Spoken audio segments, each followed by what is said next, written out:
Oke, selamat pagi buat teman-teman. Kembali lagi untuk mata kuliah saya, mata kuliah Pendidikan Ekonomi, Koperasi, dan Kewirausahaan, di mana teman-teman minggu lalu sudah kita pelajari mengenai konsep dasar dari ekonomi. Nah, untuk pertemuan kali ini kita akan membahas tentang bagaimana mekanisme pasar. Dimana mungkin teman-teman sudah sangat sering sekali ya mendengarkan kata demand and supply, atau bahasa kerennya itu permintaan dan penawaran, seperti itu. Nah, teman-teman, untuk topik pembahasan kita dalam materi kali ini akan membahas tentang mekanisme pasar, kemudian permintaan dan penawaran, kemudian keseimbangan pasar, dan yang terakhir itu adalah intervensi pemerintah. Namun teman-teman, untuk materi ini akan dibagi atas 2 sesi, di mana materi tentang permintaan dan penawaran ini akan dibagi ke dalam 2 pertemuan. Yaitu untuk pertemuan ketiga ini kita akan membahas tentang mekanisme pasar, kemudian permintaan dan penawaran. Setelah itu nanti kita akan lanjutkan kepada materi keseimbangan pasar dan intervensi pemerintah pada pertemuan minggu depan, dan akan saya berikan pula dan saya jelaskan dalam bentuk video. Oke teman-teman, kita akan membahas satu persatu. Saya usahakan untuk menggunakan bahasa yang sederhana, mengingat teman-teman juga gak semua berasal dari jurusan IPS ketika SMA maupun SMK. Jadi teman-teman, seperti yang saya tekankan sebelumnya, untuk belajar ekonomi ini teman-teman tidak dituntut menjadi ahli ekonom. Namun teman-teman diminta untuk memahami bagaimana ruang lingkup ekonomi tersebut, karena kita pun mengalami bagaimana sistem ekonomi itu baik dalam kehidupan sehari-hari maupun dalam bermasyarakat, seperti itu ya. Jadi teman-teman, ketika nanti ada soal-soal, tenang, perhitungan yang akan kita bahas pun akan perhitungan yang cukup sederhana, seperti itu. Oke teman-teman, mekanisme pasar. Mekanisme itu berarti proses ya, seperti itu. Proses yang ada di pasar, gitu bahasa sederhananya. Nah teman-teman, pasar itu kan sebuah mekanisme yang pertukaran barang dan jasa yang alamiah, yang telah berlangsung sejak peradaban awal manusia. Bahkan dulu pun ketika suatu tempat tersebut belum dijadikan dengan nama kata pasar hari ini, masyarakat sudah sangat sering bertukar produk, bertukar barang maupun jasa di tempat tersebut, atau sekarang lebih keren dipanggil dengan kata pasar. Bahkan ya, dulu tuh kalau teman-teman ingat, ketika uang belum ada sebagai alat tukar yang sah, masyarakat juga sudah berupaya untuk menukarkan barang yang ia punya dengan barang yang lain, misalnya barter, gitu dulu ya. Jadi sebelum peradaban hari ini pun pada masa dulu sudah terjadi yang namanya pasar, seperti itu. Nah, untuk dasarnya itu, pasar itu tidak akan pernah dapat dipisahkan dari aktivitas ekonomi yang dilakukan oleh pelaku ekonomi. Kalau misalkan teman-teman masih ingat yang sudah kita bahas minggu lalu, pelaku ekonomi itu ada produsen, distributor, dan juga konsumen, seperti itu. Nah, di dalam pasar itu pun bukan hanya sekedar lingkup yang kecil, misalkan hanya individu, pun ada yang dikatakan dengan lingkup negara. Atau teman-teman, pasar itu bukan hanya sekedar yang teman-teman ketahui pasar yang di samping rumah, mungkin yang dekat rumah. Sekarang pun seiring perjalanannya waktu, untuk definisi pasar itu bukan lagi hanya bertukar barang ataupun jasa secara langsung, seperti itu. Namun hari ini pun online sudah ada teman-teman, misalnya online shop. Teman-teman kan bertukar produk, bertukar bertukar barang, jasa melalui online, bahkan tidak tatap muka seperti itu, ya. Nah, jadi teman-teman, untuk dalam lingkup negara pun teman-teman bisa melihat tentang pertukaran ataupun perubahan pasar saham. Kalau misalkan teman-teman ketahui, itu pun bisa dikatakan sebagai salah satu bentuk pasar seperti itu, ya. Nah, jadi hampir seluruh upaya yang dilakukan oleh para ekonom tadi, yang produsen, kemudian distributor dan konsumen tadi itu berupaya untuk memenuhi kebutuhan akan barang dan jasa yang dilakukan bertransaksi oleh para ekonom lainnya. Misalkan dari produsen bertransaksi dengan distributor, dan distributor bertransaksi kepada konsumen, ataupun konsumen langsung bertransaksi dengan distributor, seperti itu. Nah, jadi mekanisme pasar itu bisa dikatakan dengan sederhana adalah proses penentuan harga berdasarkan permintaan dan penawaran, yang dalam artian kalau dulu ketika sebelum ada alat tukar kan ditentukan berdasarkan keinginan. Namun ini yang menjadi kelemahan ketika belum ada alat tukar. Misalkan Sofia punya sapi, sedangkan Marta itu punya sayur-sayuran.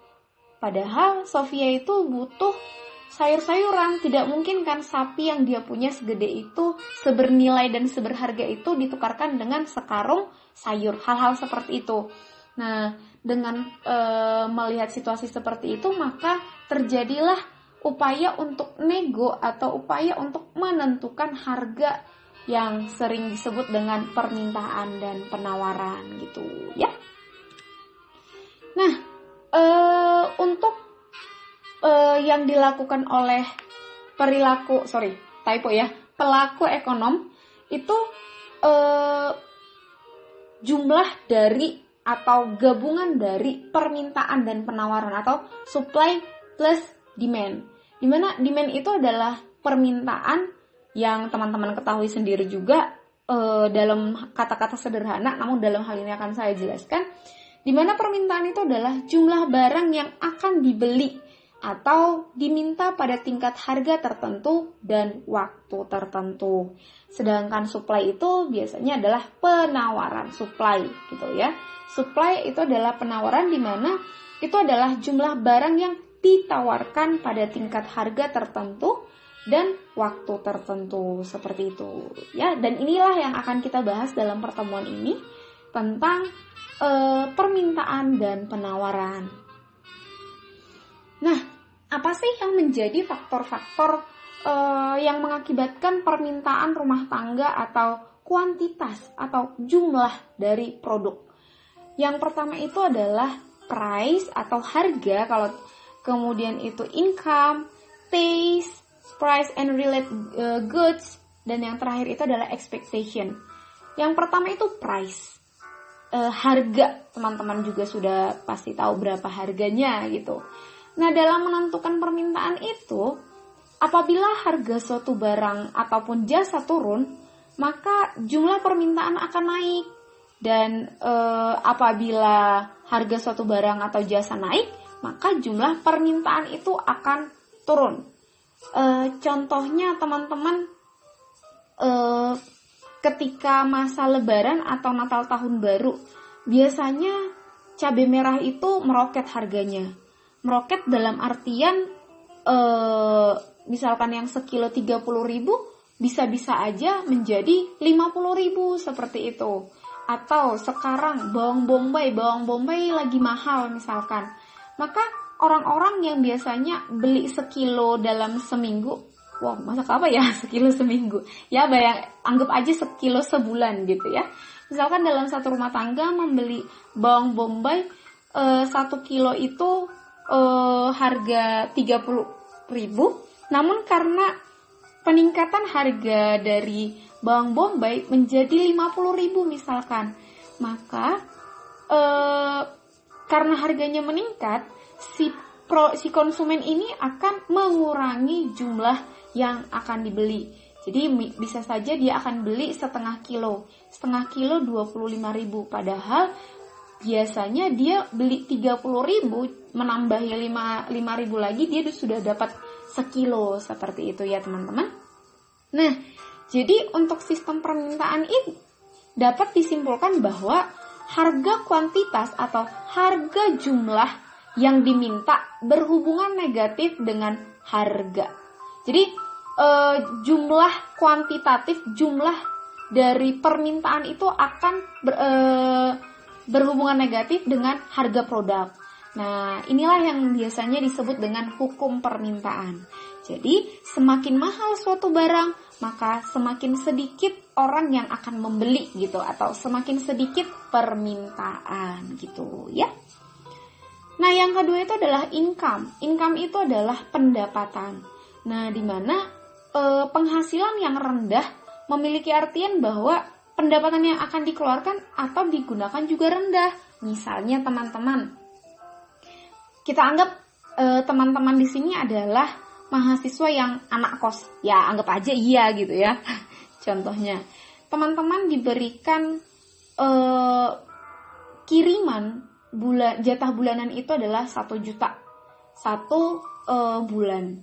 Jadi teman-teman itu dengan uang yang 1 juta, tidak mungkin kan teman-teman membeli stick yang harganya 200.000 gitu misalkan, dan stick itu dimakan sekali makan. Berarti itu kan tidak sesuai dengan penghasilan teman-teman pada akhirnya, karena masih banyak kebutuhan-kebutuhan yang harus dipenuhi. That's why dikatakan semakin rendah penghasilan, maka yang dikeluarkan pun semakin sedikit. Semakin besar pendapatan atau penghasilan, atau dalam hal ini adalah kiriman, maka semakin tinggi pula pengeluaran. Makanya teman-teman ada yang mengatakan, aku tuh dulu kirimanku cuma 500.000 tapi cukup. Nah, tapi kenapa yang 1 juta ini toh juga kurangnya gitu? Ya karena ya hukum ini tadi, semakin tinggi penghasilan maka semakin tinggi pula pengeluaran. Namun ini bisa disiasati teman-teman sebenarnya dengan cara ya manajemen pengeluaran yang kamu miliki, manajemen dan juga memilah dan memilih apa produk yang kamu butuhkan dan yang kamu inginkan. Kedua hal ini tentu saja berbeda ya teman-teman. Karena kenapa teman-teman pada akhirnya menjadi tidak duit yang 1 juta itu tidak mencukupi? Karena ya kembali teman-teman melupakan apa yang teman-teman butuhkan dan apa yang teman-teman inginkan. Terkadang karena ada diskon atau potongan harga dan lain-lain itu, teman-teman melupakan apa yang Anda butuhkan padahal membeli apa yang diinginkan, seperti itu ya. Yang berikutnya adalah taste atau selera, rasa gitu. Jadi untuk faktor yang ini, selera itu sangat mempengaruhi permintaan akan suatu barang ataupun jasa. Nah, dalam ekonomi normalnya tidak menjelaskan tentang selera seseorang, karena selera itu di luar dari kajian ekonomi. Namun teman-teman, ini juga bisa dilihat masalah selera ini tentang perubahan atau perkembangan model atau fashion seperti itu.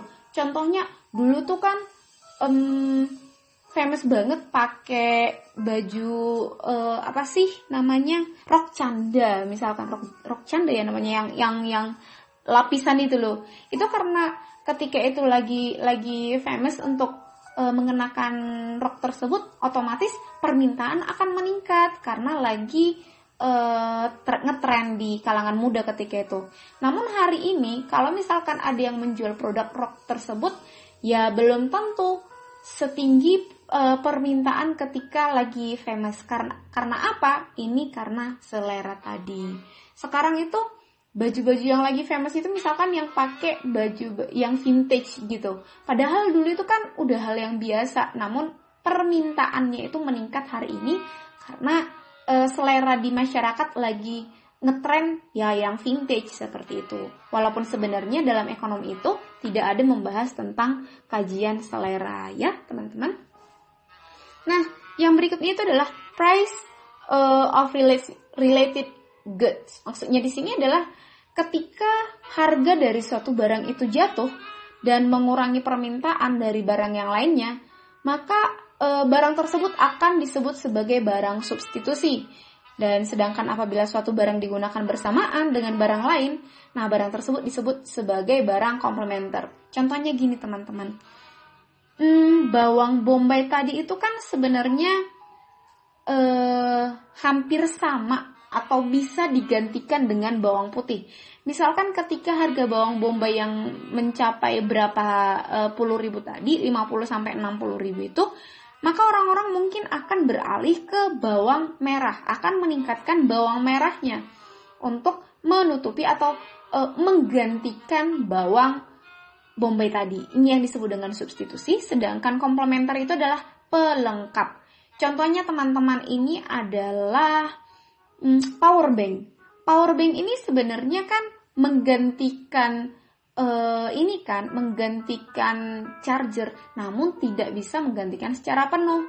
Jadi antara power bank dan juga charger itu bisa digunakan secara bersamaan. Dalam artian bukan di charger dari power bank, di charger lagi dari ini, bukan ya, tapi bisa digunakan secara bersamaan. Bisa saja nge-charger dulu sekarang terus dibawa jalan, teman-teman pasti kalau ke kampus bawa power bank misalkan kayak gitu sebagai cadangan.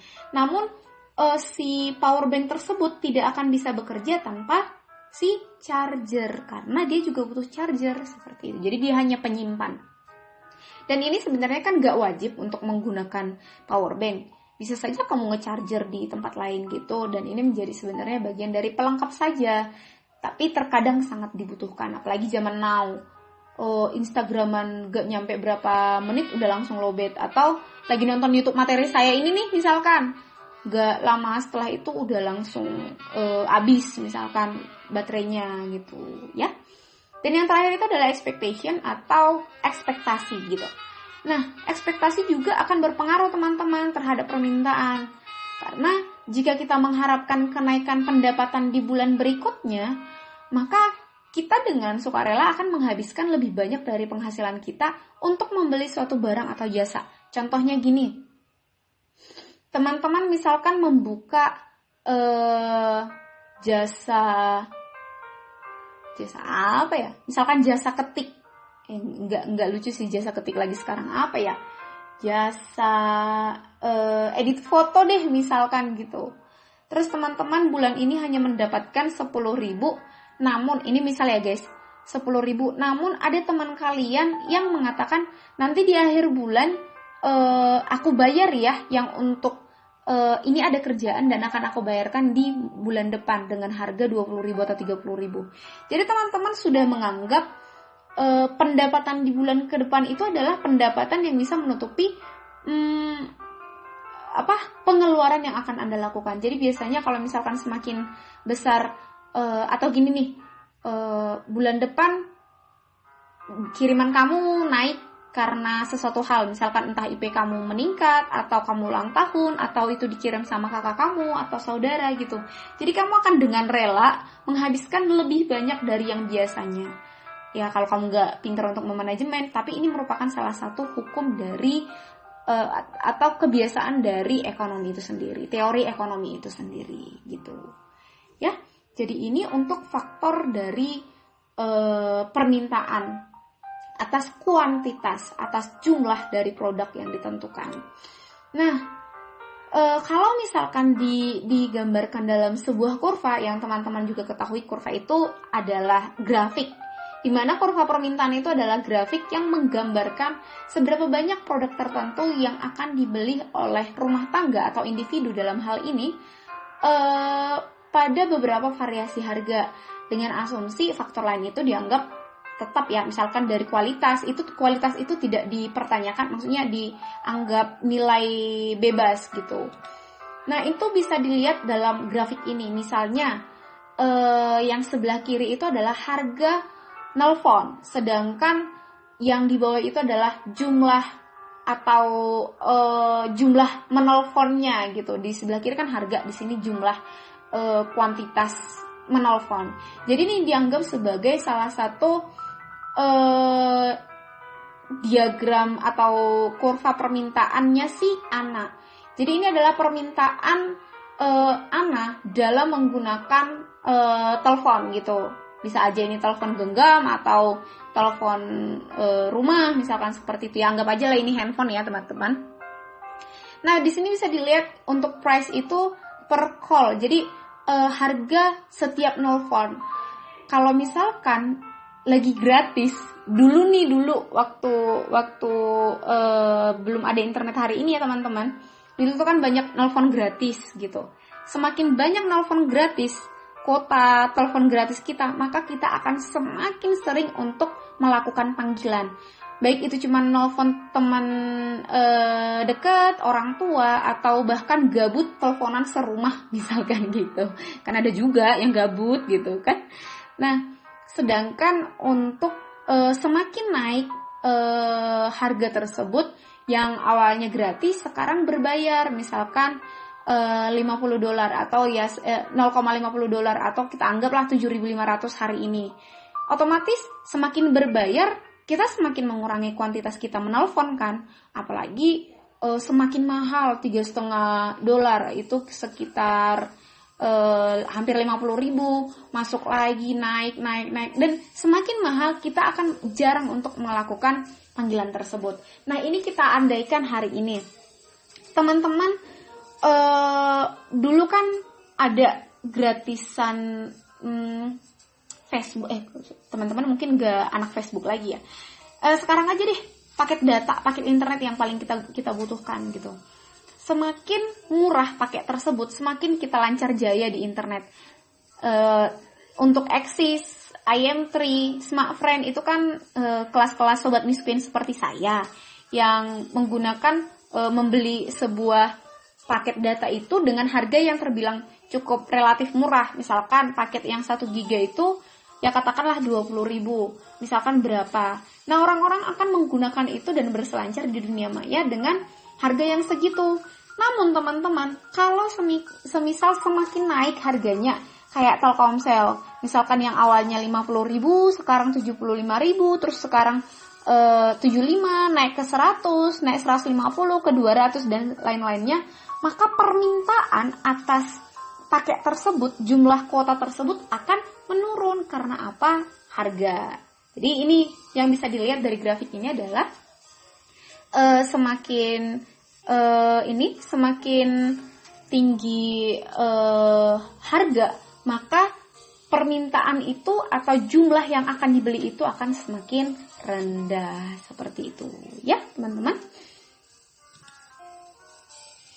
Oke, kemudian ini rumus dasar dari permintaan. Tenang teman-teman, gak usah langsung gatel-gatel ngeliat rumus ini seperti itu. Gak langsung ini kok, gak langsung buat teman-teman gak langsung buat teman-teman saya minta oke hitung ini hitung itu, enggak usah. Apalagi kalau teman-teman yang males ngitung mungkin gitu. Jadi teman-teman untuk perhitungan sederhana dalam sistem matematis itu, untuk menghitung jumlah permintaan atas suatu produk itu sebenarnya bisa dirumuskan dengan P sama dengan A dikurang B Q, atau Q sama dengan A dikurang BP, di mana Q itu adalah jumlah barang yang diminta, quantity, A itu adalah konstanta, dan yang B itu adalah slope atau tingkat sensitivitas harga terhadap barang yang diminta, dan P adalah harga produk yang diminta per unit. Jadi teman-teman, P itu adalah biasanya jumlah harga ya produk tersebut. Nah, teman-teman, ini adalah perhitungan atau rumus secara sederhana dari pengetahuan untuk mengetahui jumlah permintaan atas sebuah produk. Jadi teman-teman harus selalu ingat pula, untuk hukum permintaan, semakin meningkat harga maka semakin rendah permintaan. Kalau semakin tinggi permintaan maka harga semakin menurun gitu ya. Jadi berbanding terbalik antara permintaan dan harga. Nah, untuk penentu lain dalam permintaan rumah tangga ini adalah barang lain ataupun yang tadi sudah kita bahas masalah substitusi dan komplementer, dan juga perubahan selera ataupun tren. Jadi kita tidak bisa mengatakan sekarang peningkatan penggunaan atau peningkatan permintaan atas elektronik sekarang itu sangat meningkat ya teman-teman, apalagi masa WFH ini yang semua itu dituntut serba digital. That's why permintaan dalam hal ini kan berkaitan dengan tren yang ada, dan permintaan ini pun dipengaruhi oleh, jadi harganya itu kan semakin meningkat sebenarnya, tapi orang-orang akan tetap mengupayakan untuk membeli hal tersebut karena kebutuhan WFH seperti itu, dan ini menjadi salah satu penentu lain dalam permintaan individu maupun rumah tangga gitu ya. Nah, kita sudah selesai membahas tentang permintaan, sekarang kita masuk ke penawaran. Nah, teman-teman, untuk penawaran ini sebenarnya bisa dikatakan memproduksi sih lebih tepatnya. Namun untuk lebih jelasnya, penawaran atau supply ini bisa dikatakan sebagai jumlah barang ataupun jasa yang ingin ditawarkan pada berbagai tingkat harga selama satu periode tertentu, di mana hukum penawaran itu mengatakan bahwa ada hubungan positif antara harga dan kuantitas barang. Artinya, kurva penawaran itu memiliki lengkungan positif atau positive slope. Ini yang bisa kita lihat. Di sini ada kurvanya yang sudah dijelaskan, di mana untuk di sini kan sudah dijelaskan untuk schedule dari penawaran ini, di mana kuantitas yang ditawarkan itu adalah jumlah produk tertentu yang akan tersedia atau mampu ditawarkan perusahaan untuk dijual dalam harga dan periode tertentu. Di sini ada diagramnya, di mana ketika di sini kan clearance itu biasanya yang dilakukan itu semakin dari harga nih, dilihat kan di sini price of soybeans per basel. Jadi di sini dikatakan harganya itu sebelah kiri, dan yang di bawah itu adalah thousand of basel of soybeans ini itu per tahun, di angka per tahun. Jadi semakin meningkat harga, justru juga permintaannya tidak menurun seperti itu. Harganya meningkat, penawaran. Saya keliru ya tadi. Ini adalah penawaran, di mana semakin meningkat harganya pun penawarannya pun akan semakin ditingkatkan. Nah, secara sistematis dalam penawaran ini bisa dilihat dalam rumus P sama dengan A plus BQ atau Q sama dengan A plus BP. Tadi kalau nggak salah untuk penawaran tadi minus ya, dimana Q itu adalah jumlah yang diminta, sama juga A konstanta, B itu adalah tingkat sensitivitas harga, dan P itu adalah harga produk yang diminta per unit gitu ya. Nah teman-teman, untuk faktor atas kuantitas, faktor atas jumlah penawaran yang menentukan itu adalah yang pertama harga barang itu sendiri. Jadi jika harga suatu barang naik, maka produsen cenderung akan menambah jumlah barang yang dihasilkan.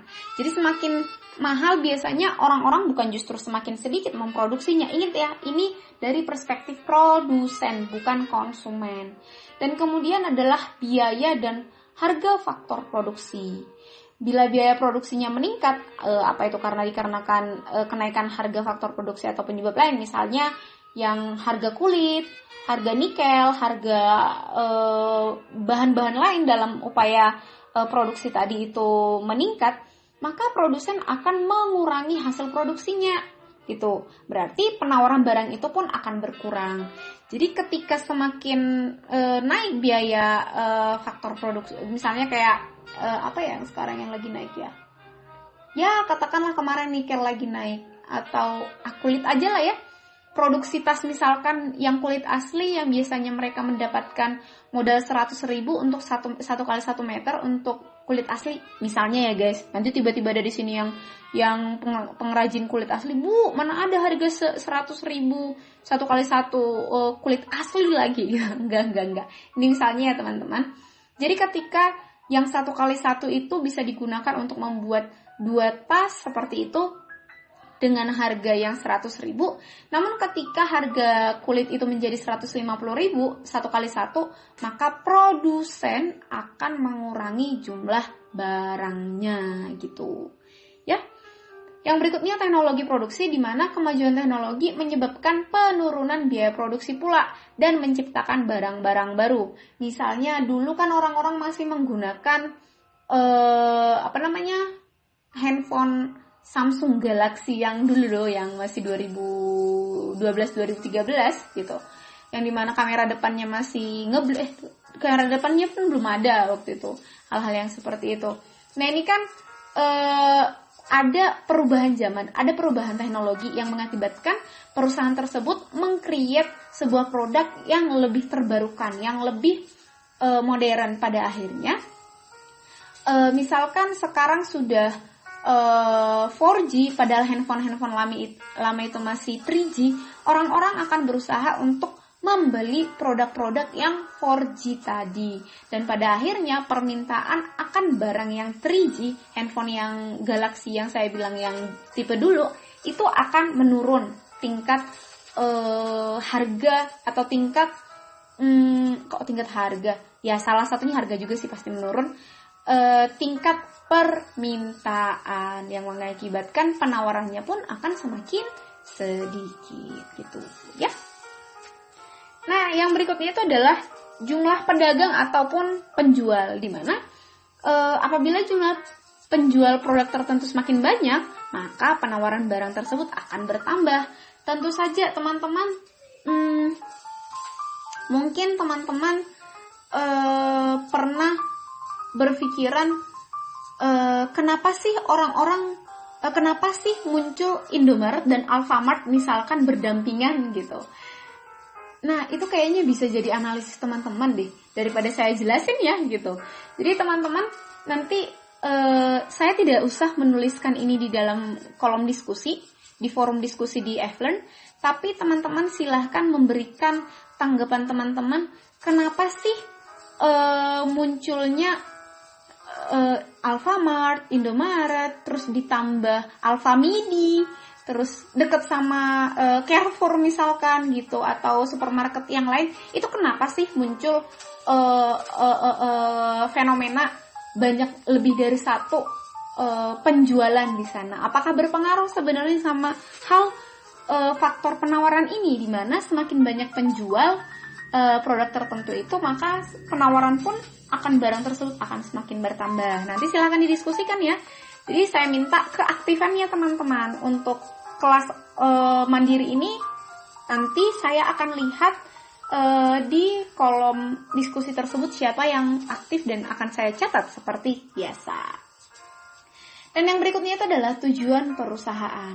Nah teman-teman, untuk tujuan perusahaan itu sendiri juga harus diperhatikan. Apakah sebenarnya perusahaan itu fokus kepada profit saja atau justru peningkatan kesejahteraan masyarakat? Maksudnya di sini adalah biasanya banyak perusahaan-perusahaan yang bekerja sama dengan kemanusiaan. Misalkan itu kalau teman-teman pernah lihat bajunya siapa ya? Saya kurang doyan sama ini sih pemain bola gitu. Kalau teman-teman jersey yang dipakai beberapa atlet itu kan sebenarnya kerjasama antara UNICEF dengan pembuat produk tersebut. Itu dalam artian perusahaan tersebut bukan hanya sekedar menjual barang tersebut untuk kepentingan profit mereka, namun sekaligus untuk campaign atau kampanye donasi kemanusiaan di UNICEF gitu, untuk UNICEF seperti itu. Dan ini juga harus diperhatikan. Biasanya kalau misalkan ada kerjasama atau ada tujuan untuk donasi, peningkatan penawaran itu pun akan semakin meningkat dan sekaligus peningkatan permintaan pun akan semakin meningkat gitu ya. Dan yang terakhir itu adalah kebijakan pemerintah, teman-teman. Yang tentu saja untuk kebijakan pemerintah itu misalnya nih, kebijakan untuk mengurangi impor beras. Di mana hal ini kan biasanya misalkan dari negara mana gitu. Jadi ada beberapa upaya yang dilakukan oleh pemerintah untuk mengurangi impor beras dan meningkatkan produksi dalam negeri aja untuk pencapaian swasembada beras. Misalkan udah sih nggak usah kirim dari Jepang, udah sih nggak usah kirim beras pulennya Jepang yang kayak gitu kan biasanya kan. Ayo kita swasembada pangan aja, swasembada beras dalam hal ini. Jadi pemerintah membuat sebuah kebijakan dalam membatasi jumlah impor dari luar negeri. Misalkan yang 100 ton dikurangi menjadi 50 ton, misalkan gitu. Nah, untuk mengganti yang 50 ton itu menggunakan apa? Nah, jadi pemerintah akan mengupayakan atau memberikan saran atau ya bantuan lah kepada negara itu sendiri untuk mensupport petani dalam menanam padi tertentu yang memberikan hasil banyak setiap panennya. Jadi ya kebijakan ini jelas menambah suplai beras dan keperluan impor beras dapat dikurangi. Misalkan yang tadi 100 bisa jadi 50 ton saja. Yang 50 tonnya itu bisa digunakan dari negara sendiri. Selain swasembada beras dari dalam negeri pun sekaligus menghidupkan kembali ya membeli produk-produknya dari petani itu sendiri gitu ya. Jadi biasanya kebijakan pemerintah ini pun sangat berpengaruh. Atau contohnya deh sekarang, masa-masa sekarang, dulu kan ada bukan pembatasan sih, kelangkaan sekali.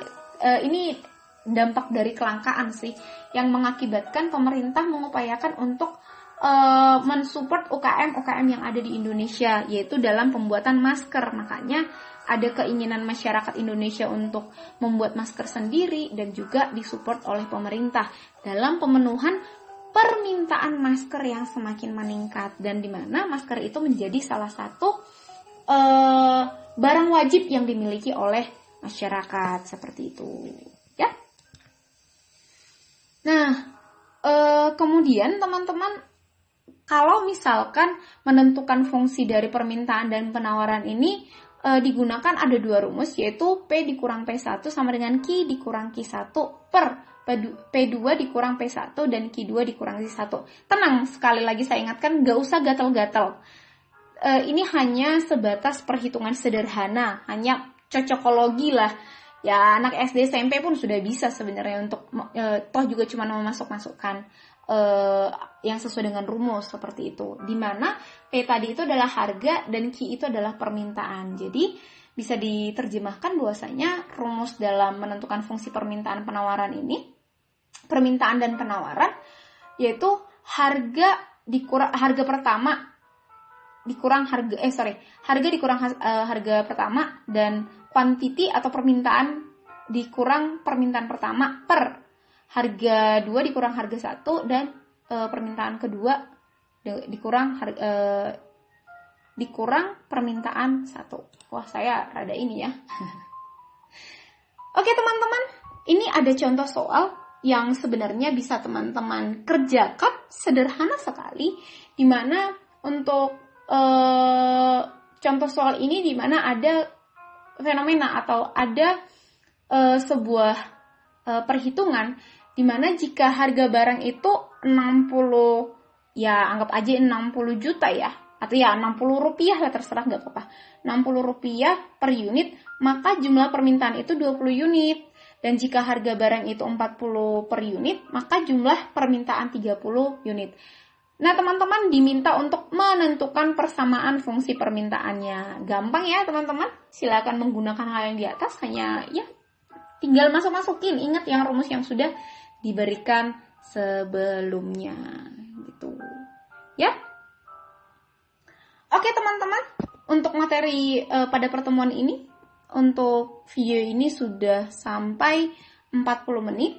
Saya harapkan teman-teman bisa mendiskusikan hal yang sudah saya tanyakan sebelumnya dan mengerjakan untuk soal yang tadi. Gak usah dikumpul teman-teman, karena ini saya mau melihat bagaimana teman-teman apakah benar-benar mengerjakan tanpa saya minta untuk dikumpul. Ya siapa tahu nanti di pertemuan berikutnya atau pertemuan terakhir saya minta, mana yang sudah kamu kerjakan kemarin, mungkin seperti itu. Ya, oke teman-teman, terima kasih. Kalau misalkan ada pertanyaan silahkan dicantumkan dalam kolom form diskusi di Flearn. Jadi di sana kita bisa berdiskusi, dan apabila teman-teman mampu untuk menjawab pertanyaan teman-teman lain, itu menjadi salah satu nilai plus dan akan saya berikan dalam penambahan poin seperti itu. Ya, teman-teman.